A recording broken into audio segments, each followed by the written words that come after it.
بالحب تلقاك البدور ضيف الأماني والسرور فيك العطايا والأجور يا مرحبا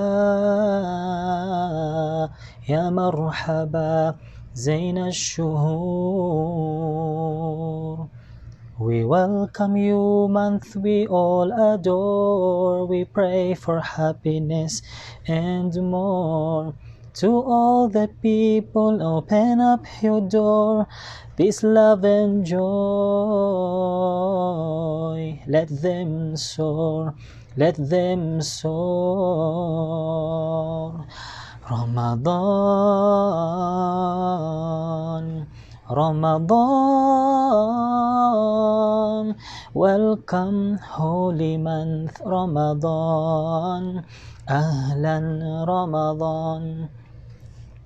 أعوذ بالله من الشيطان الرجيم. بسم الله الرحمن الرحيم. الحمد لله رب العالمين، والصلاة والسلام على أشرف الأنبياء والمرسلين سيدنا محمد وعلى آله وصحبه أجمعين. أما بعد، السلام عليكم warahmatullahi wabarakatuh. Tunay na ang lahat ng papuri at pasasalamat ay nararapat lamang sa tunay at nag-iisang dakilang tagapaglikha, walang iba kundi ang Allah subhanahu wa ta'ala. Sa Kanya lamang tayo nagpapakupkup laban sa kasamaan ng ating mga sarili at ng ating mga gawain, at sa Kanya lamang tayo humihingi ng tulong at ng kapatawaran. Na kung kaya sinuman ang ginabayan ng Allah subhanahu wa ta'ala sa tuwid na landas, ay walang sinumang makapagliligaw sa Kanya, at sinuman ang iniligaw ng Allah subhanahu wa ta'ala ay walang sinumang makapaggagabay sa Kanya, liban na lamang ang Allah subhanahu wa ta'ala. So mga minamahal na mga kapatid sa pananampalatayang Islam, inshallah po sa mga oras na ito ay ipagpatuloy po natin ang mga nasimulan nating talakayan patungkol sa pag-aayuno, ang pag-aayuno sa buwan ng Ramadan.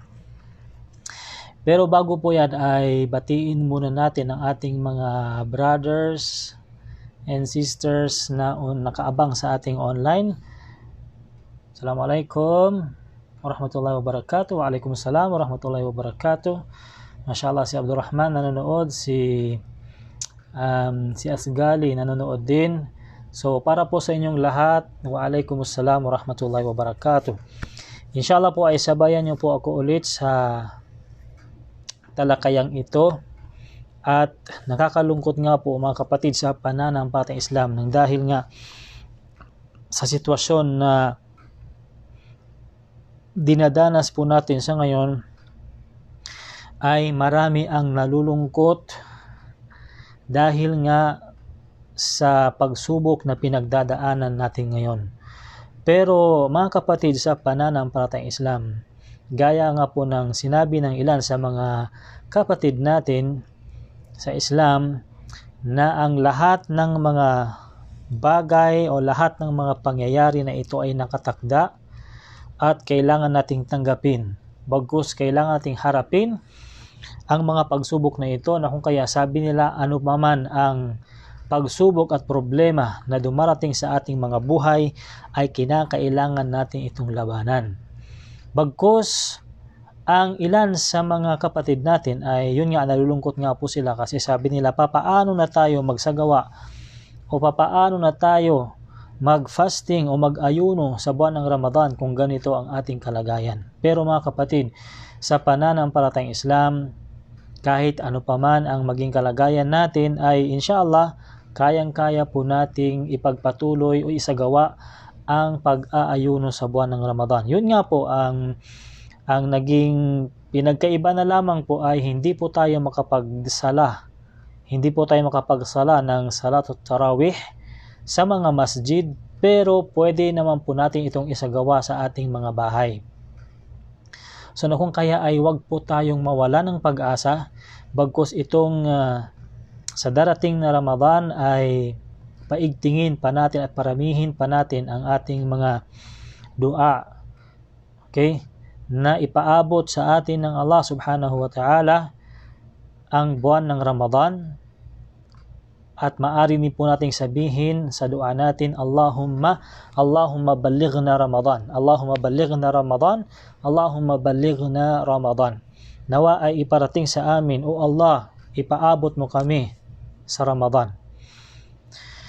So inshallah po ay huwag po tayong malungkot kasi po kaya naman nating gawin ang mga mabubuting gawain sa loob ng ating mga bahay, kagaya ng pagbabasa ng Quran,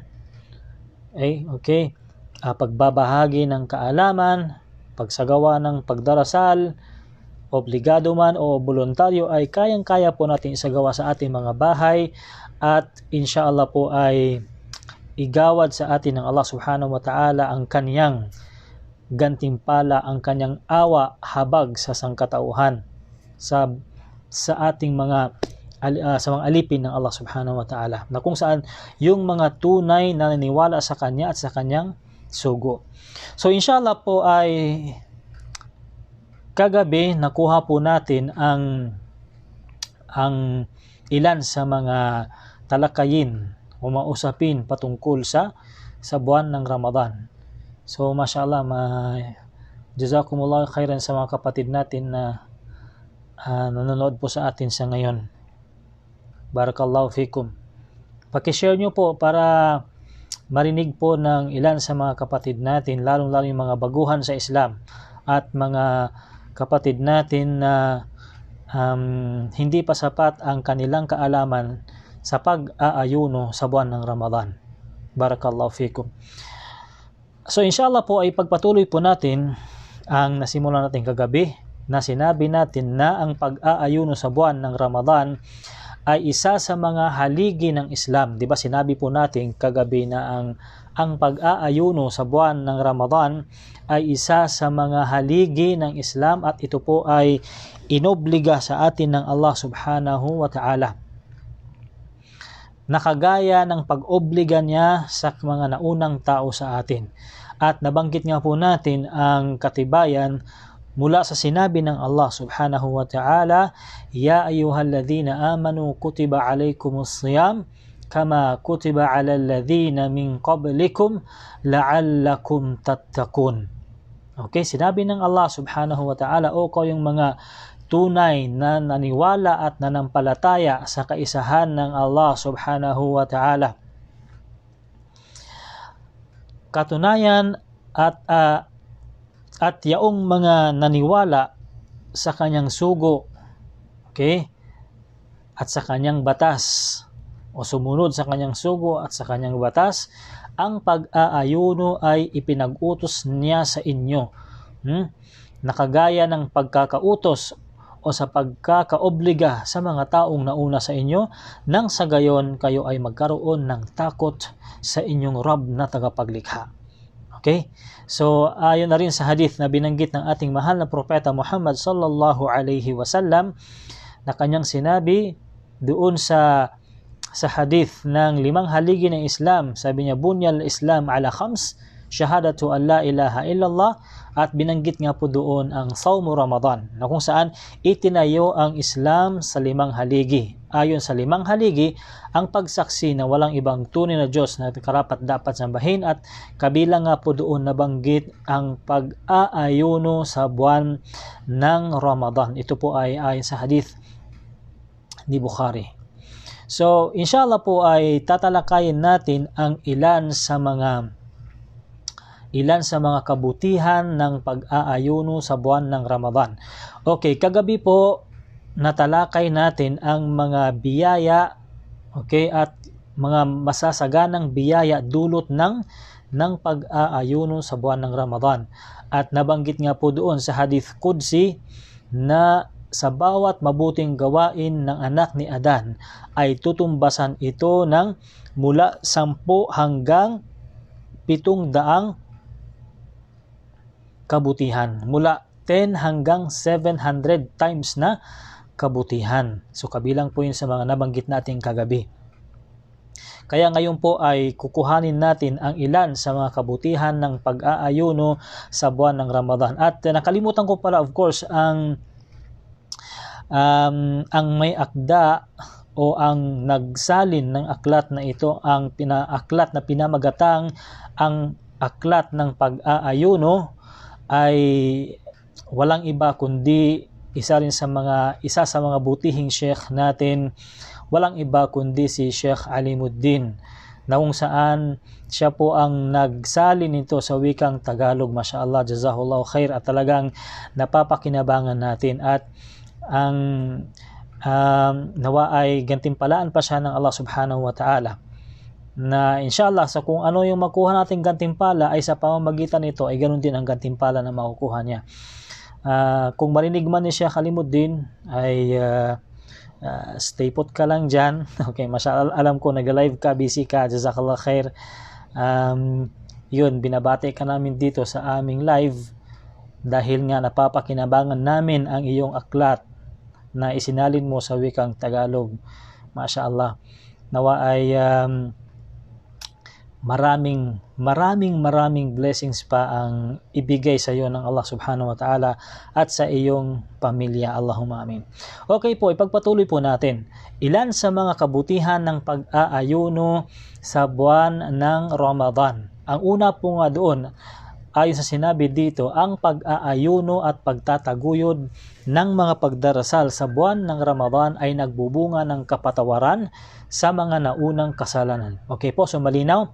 Unang kabutihan, mga kapatid, sa pananampalatayang Islam na dulot ng pag-aayuno sa buwan ng Ramadan ay ang pag-aayuno na ito. Ibig sabihin, sino man ang mag-ayuno at itaguyod niya, okay, sino man ang mag-ayuno at itaguyod niya ang pagdarasal sa buwan ng Ramadan ay magbubunga ito ng kapatawaran sa mga naunang kasalanan. Sinabi ng ating mahal na propeta Muhammad sallallahu alaihi wasallam, sinabi niya sa kanyang hadith, "Man sama Ramadana imanan wa ihtisaban, ghufira lahu ma taqaddama min dhanbihi." Okay, anong ibig sabihin nito? Ay sa sinabi ng ating mahal na propeta Muhammad sallallahu alaihi wasallam, man sama Ramadan, sino man ang nag-ayuno sa buwan ng Ramadan, imanan wahtisaban, nang may ganap na pananampalataya at paniniwala at ganap na paghahangad mula sa mga gantimpala na ibibigay sa kanya ng Allah subhanahu wa ta'ala. Ano ang kaniyang matatanggap? Ghufira lahu ma taqaddama min dhanbihi, ay ipapatawad sa kanya o papatawarin para sa kanya ng Allah subhanahu wa ta'ala ang anumang naunang pagkakasala niya. So malinaw po mga kapatid, ulitin po natin ang hadith na binanggit ng ating mahal na propeta Muhammad, o sinabi ng ating mahal na propeta Muhammad sallallahu alaihi wasallam. Sabi niya, sino man ang mag-ayuno, sino man ang nag-aayuno o nag-ayuno sa buwan ng Ramadan, na kung saan may ganap na pananampalataya at paniniwala at ganap na paghahangad na gantimpala o paghahangad sa gantimpala na ibibigay sa kanya ng Allah subhanahu wa ta'ala, ay papatawarin para sa kanya ng Allah ang mga naunan niyang pagkakasala. La ilaha illallah. So ito po ang unang kabutihan na makukuha natin dulot ng pag-aayuno sa buwan ng Ramadan.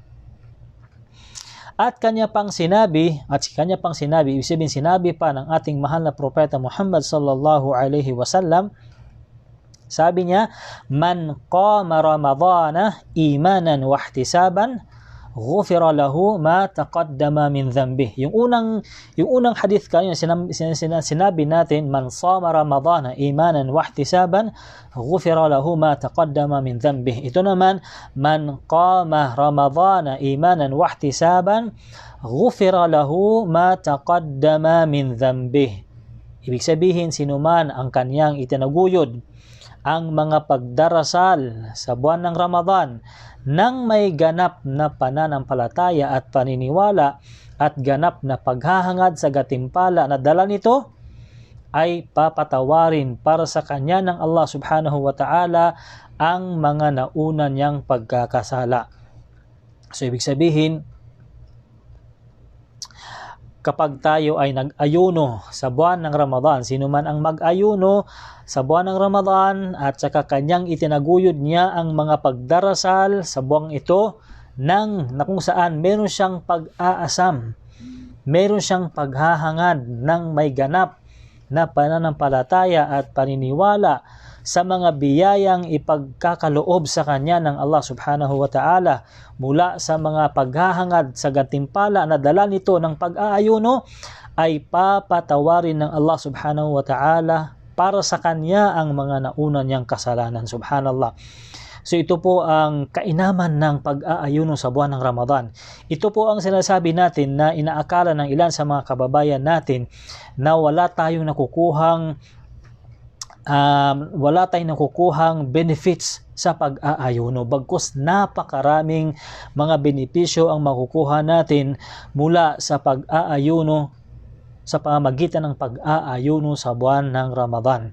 So kung meron tayong mga kasamahan na hindi pa mga Muslim, ay maari po natin itong ipamahagi sa kanila, i-share po natin sa kanila at ipaunawa natin sa kanila na ang ilan sa mga kabutihan nito. Dahil napakasagana ng kabutihan ang pag-aayuno sa buwan ng Ramadan.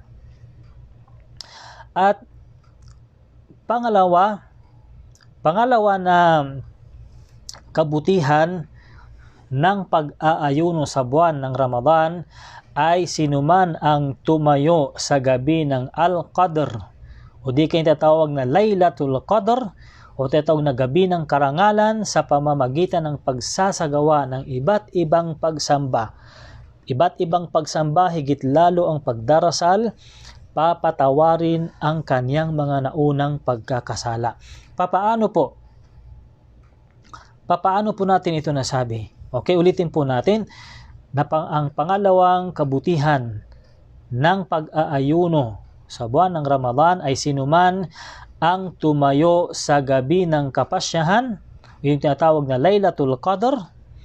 Okay, yung Laylatul Qadr, sinuman ang itinayo niya ang Laylatul Qadr sa pamamagitan ng pagsasagawa ng iba't ibang pagsamba, higit lalo ang pagdarasal.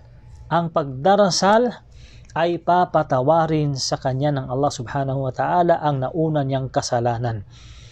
So ang Laylatul Qadr, mga kapatid, sa pananampalatayang Islam ay ito po ay ang gabi na kung saan gabi ng karangalan, na kung saan matatagpuan lamang ito sa buwan ng Ramadan. Okay, hindi po natin ito matatagpuan sa ibang mga buwan. Bagkus dito lang natin ito matatagpuan o makikita sa buwan ng Ramadan, ang tinatawag na Laylatul Qadr o ang gabi ng karangalan. Sinabi ng ating mahal na propeta Muhammad sallallahu alaihi wasallam sa kanyang hadith, sinabi niya, "Man qama Laylatul Qadri imanan wa ihtisaban, ghufira lahu ma taqaddama min dhanbihi, wa man shama Ramadana imanan wa ihtisaba, ghufira lahu ma taqaddama min dhanbihi." Sabi ng ating mahal na propeta Muhammad sallallahu alaihi wasallam, sabi niya, sinuman ang tumayo sa gabi ng Laylatul Qadr sa pamamagitan ng pagsamba sa Allah nang may ganap na pananampalataya at paniniwala at ganap na paghahangad ng gantimpala na dala nito, ay papatawarin para sa kanya ang anumang naunang pagkakasala niya. Okay, ito ay may pagkahawig doon sa mga naunang hadith na binanggit po natin kanina. Di ba binanggit po natin kanina, man shama Ramadana imanan wa ihtisaba, ghufira lahu ma taqaddama min dhanbi. Man qama Ramadana imanan wa ihtisaban, ghufira lahu ma taqaddama min dhanbi. At ito naman ang pagtayo ng Laylatul Qadr, man qama Laylatul Qadri imanan wa ihtisaban, ghufira lahu ma taqaddama min dhanbi. Sinuman ang itinayo niya o tumayo sa gabi ng Laylatul Qadr, yung gabi ng karangalan, sa pamamagitan ng pagsasagawa ng pagsamba sa Allah, na kung saan may kasamang ganap na pananampalataya at paniniwala at ganap na paghahangad mula sa mga gantimpala na ibibigay o igagawad sa kanya ng Allah subhanahu wa ta'ala, ay papatawarin para sa kanya ng Allah subhanahu wa ta'ala ang anumang naunang pagkakasala niya. At sino man ang nag-ayuno sa Ramadan nang may ganap na pananampalataya at paniniwala at ganap na paghahangad sa gantimpala na dala nito, ay papatawarin para sa kanya ng Allah ang kanyang anumang naunang pagkakasala niya. So malinaw po mga kapatid, malinaw po ba ang hadith na binanggit po natin, na binasa po natin, na binanggit po natin sa inyo? Malinaw po?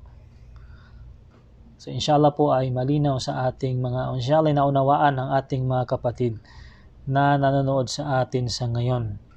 Jazakumullah khair. Okay, pangatlong kabutihan sa pag-aayuno sa buwan ng Ramadan. Pangatlo po ay ang pagsasagawa ng umrah sa buwan ng Ramadan. Ang gantimpala nito ay kasing tulad ng pagsasagawa ng Hajj na kasama ang sugo ng Allah. So ngunit sa kalagayan natin ngayon, sa sitwasyon natin sa ngayon, ay malabo na hindi na maisagawa po natin ang umrah sa buwan ng Ramadan kasi nga po ay lockdown at walang sinumang makakalabas, at the same time ay hindi na rin po pinapayagan muna pansamantala. Ay insyaallah po kapag natapos na ang problemang ito, yung mga pagsubok na ito, at sa pagsapit ulit ng susunod na Ramadan, o di naman kaya ay malay natin sa pagsapit ng Ramadan, okay, sa pagsapit ng Ramadan ay biglang mag-wash out ang mga virus na ito. Allahumma amin. Diba? So hindi natin alam ang mangyayari kinabukasan. Ang kinakailangan lamang natin ay magdua po tayo na nawa ay matapos na ito ang mga pagsubok na ating pinagdadaanan. Pero sa ngayon ay pansamantala munang hindi natin magagawa ang kabutihang ito, ang pagsasagawa ng umrah. At sa kaalaman po ng ating mga kapatid sa pananampalatayang Islam, ang pagsagawa po ng umrah sa buwan ng Ramadan ay kasing tulad ng pagsasagawa ng Hajj. Nakasama niya ang sugo ng Allah subhanahu wa ta'ala. So, ayon sa binanggit o ayon sa sinabi ng ating mahal na propeta Muhammad sallallahu alaihi wasallam sa hadith, "Fa'umratu fi Ramadan taqdi hajja aw hajja ma'i." Katiyakan ang pagsasagawa ng umrah sa Ramadan ay tutumbasan ito ng gantimpala na katulad ng Hajj o Hajj na kasama ako. Di kayong Hajj na kasama niya ang propeta Muhammad sallallahu alaihi wasallam. Kung kaya ang mga kapatid natin dito na mga kamusliman sa Saudi Arabia o sa ibang lugar na malapit sa Makkah, na kung saan kayang-kaya nila magsagawa ng umrah, ay ito po ang gantimpala na ating makukuha. Okay, pang-apat po mga kapatid sa pananampalatayang Islam. Pang-apat po na kabutihan na dulot ng pag-aayuno sa buwan ng Ramadan ay sa buwan ng Ramadan ang mga pintuan ng kalangitan ay bubuksan at ang mga pintuan tungo sa apoy ng impyerno ay sasaraduhan. Ang mga syaitan ay nakakadena at ang mga kaisipan ay handang-handa para sa pagsasagawa ng kabutihan. So ang hadith na ito na sinabi ng ating mahal na propeta Muhammad sallallahu alaihi wasallam, na kanyang sinabi, "Idza dakhala shahra Ramadan futihat abwab as-sama wa ghulqat abwab jahannam wa sulsilati asy-syayatin." Ang ibig sabihin nito mga kapatid sa pananampalatayang Islam, kapag pumasok ang buwan ng Ramadan ay bubuksan ang mga tarangkahan o di kayo mga pintuan ng kalangitan at sasarahan ang mga tarangkahan ng impyerno at kakadinahan ang mga shayatin, ang mga syaitan. So ito po. Kaya naman kinakailangan sa bawat Muslim ay magkusa sa paghingi ng kapatawaran sa Allah subhanahu wa ta'ala at panunumbalik sa Kanya. pag-iwas sa paggawa ng mga kadi-kanais-nais na mga gawain at patuloy na paglapit sa Allah para sa kanyang habag at mga biyaya. Ito po ang sinasabi nilang tatawag na taubatun nasuha, ang totoong pagbabalik loob. Okay, ang paghingi ng kapatawaran sa Allah subhanahu wa ta'ala at manumbalik sa Kanya. So ito yun po ang mga ilan sa mga kabutihan na dulot ng Ramadan. Kabilang din po sa mga kabutihan na dulot ng pag-aayuno sa buwan ng Ramadan ay ang buwan ng Ramadan ay buwan ng Quran. Okay? Ang buwan ng Ramadan ay tinatawag ding buwan ng Quran at ibinaba ito sa loob ng buwang ito. Bakit po tinawag na buwan ng Quran? Kasi po dito sa buwang ito, sa buwan ng Ramadan, dito po ibinaba ang Quran. Na kung kaya kinakailangan na ito ay basahin, kinakailangan na basahin ang Quran ng lagi-lagi sa loob ng buwan ng Ramadan.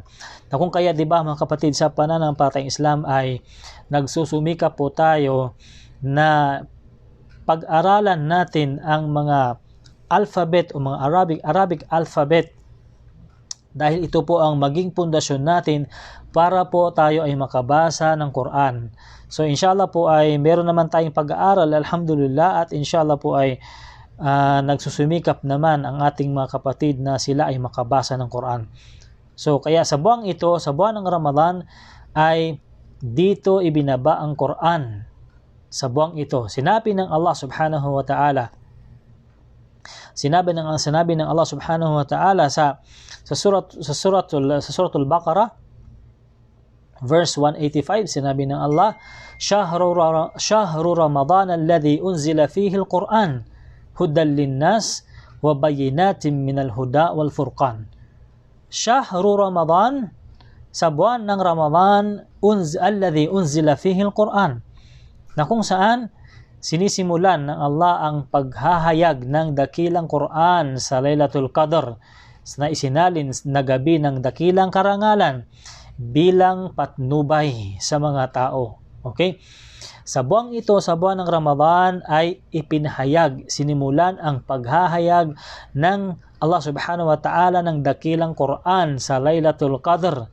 Isinalin na gabi ng dakilang karangalan bilang patnubay sa mga tao, hudal linnas, okay, huda linnas wa bayyinatin minal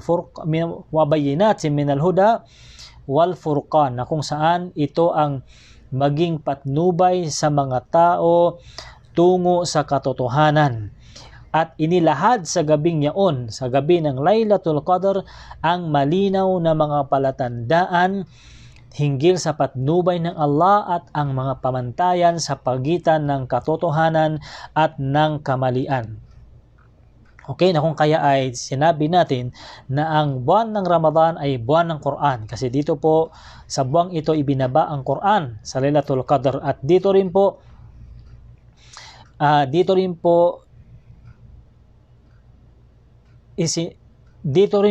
nilinaw ang mga palatandaan hinggil sa patnubay ng Allah, na kung saan nandito ang mga pamantayan sa pagitan ng katotohanan at ng kamalian.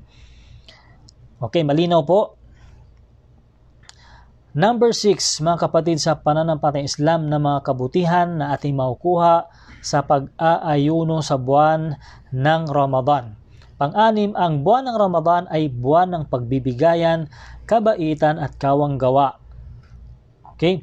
Buwan na kung saan buwan ng pagbibigayan, kabaitan at kawanggawa, dahil sinabi ng ating mahal na propeta Muhammad sallallahu alaihi wasallam, ang propeta Muhammad sallallahu alaihi wasallam ay siya ang pinakamapagbigay sa lahat ng tao, higit lalo sa Ramadan, sa buwan ng Ramadan.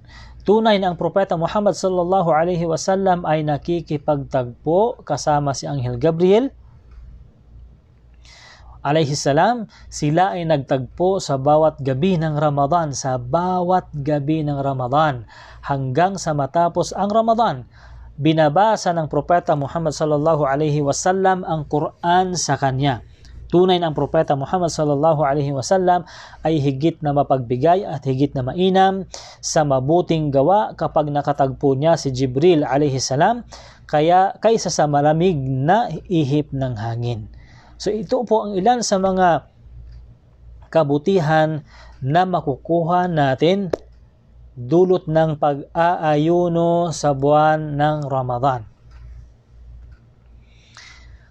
Okay, malinaw po ba sa ating mga kapatid?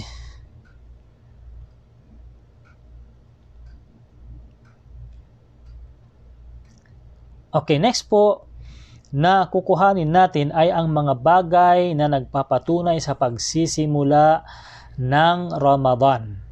Okay? Ulitin po natin ang mga bagay na nagpapatunay sa pagsisimula ng Ramadan. Ano nga ba ang mga palatandaan na masabi natin na nagsimula o magsisimula na ang Ramadan?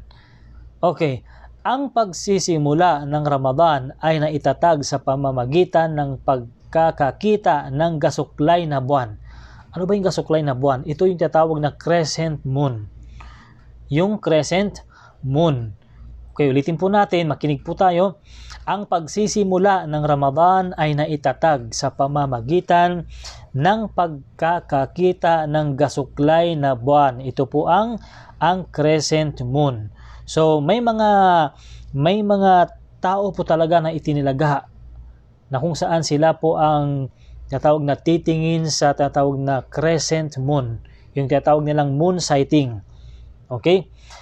At kapag nakita na ang crescent moon pagkatapos ng paglubog ng araw sa ika-29 na araw ng buwan ng Sha'ban, okay, tunay na ito ay nagpapahiwatig sa pag-uumpisa ng Ramadan. Okay, sa ngayon po, tayo po ay nasa ika-26 na ng Sha'ban.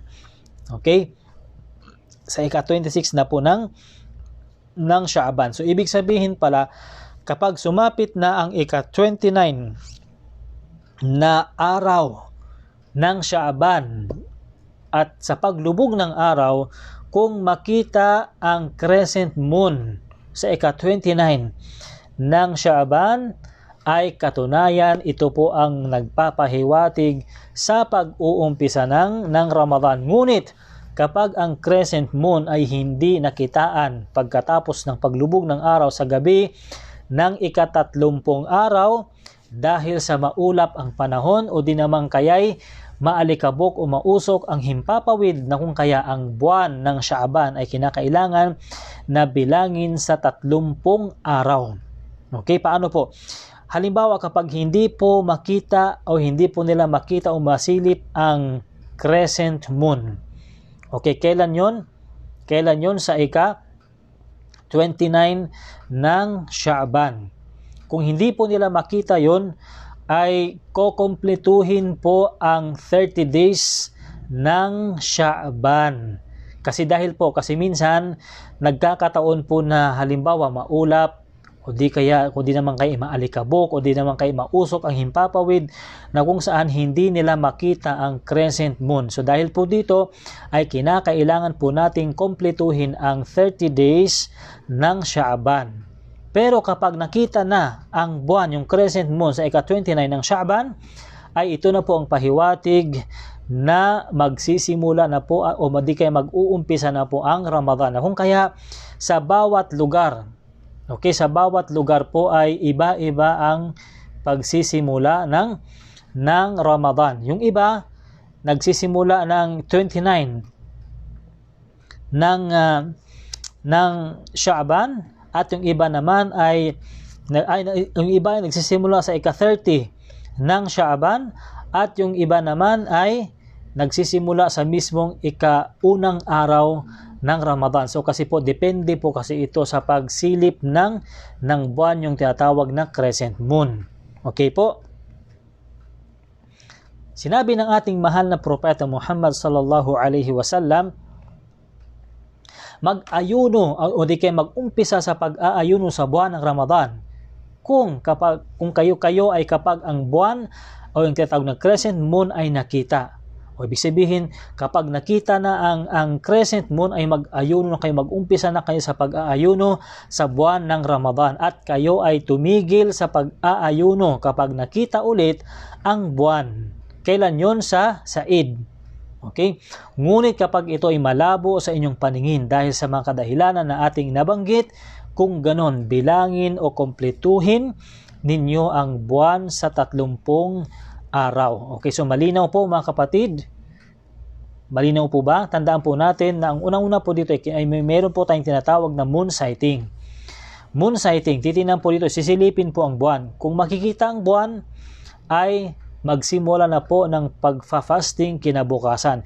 Ngunit kung hindi ito makita nang dahil sa mga kadahilanan na nabanggit natin, ay dapat nating kompletuhin ang 30 days ng Sha'ban, yung 30 araw ng Sha'ban. Okay, sana po ay naging malinaw po sa ating mga kapatid sa pananampalatayang Islam.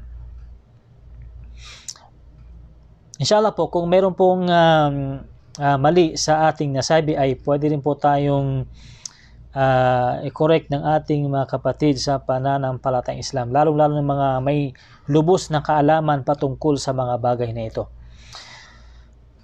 Masya Allah, tabarakallah, Masya Allah, Allahu Akbar. Nahiya naman ako bigla. Masya Allah. Nanonood po sa atin ng ating butihing Sheikh.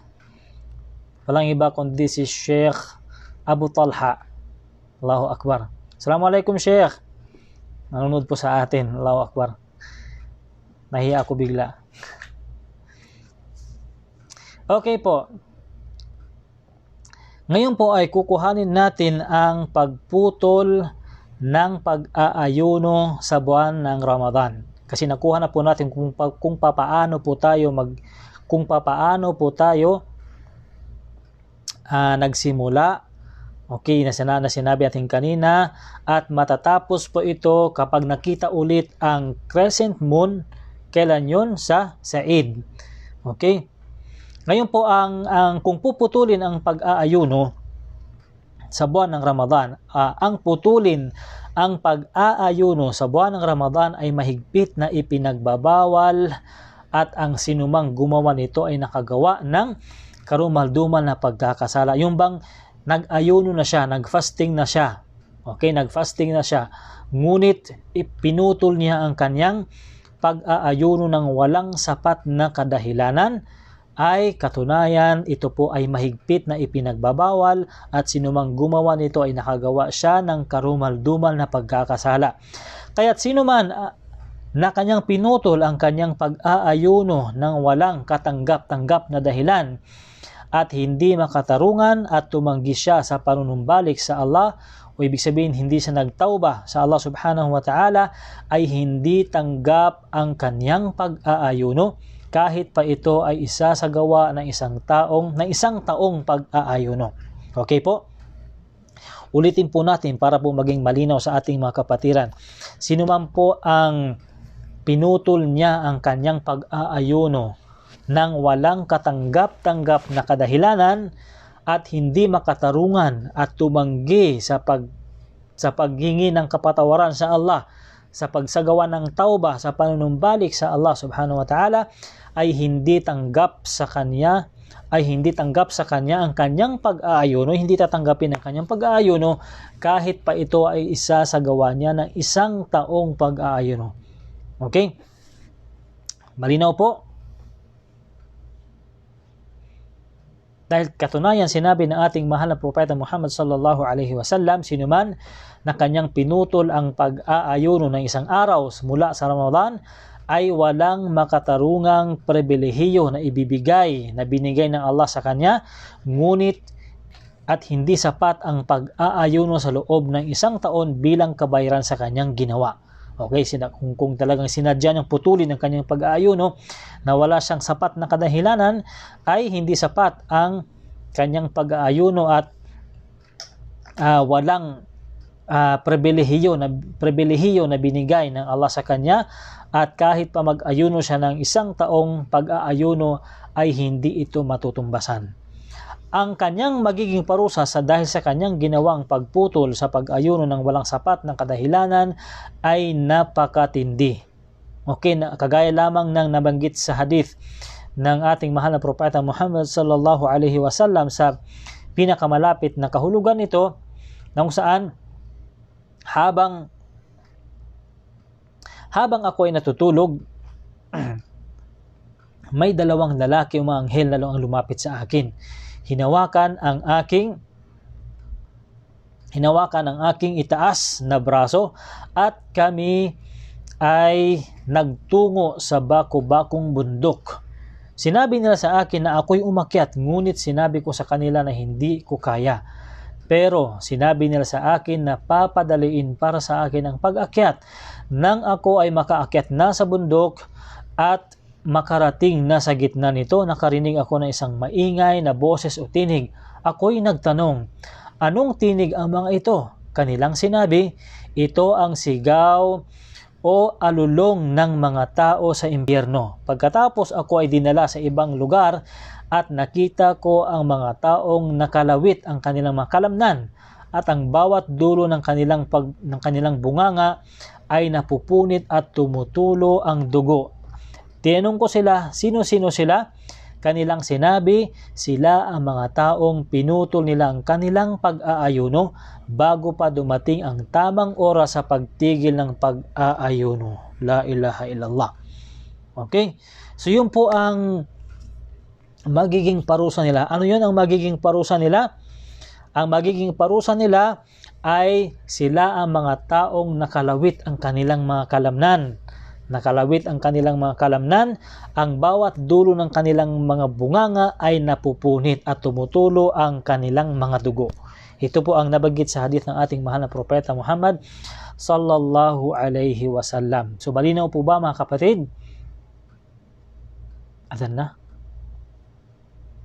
Adhan na ba?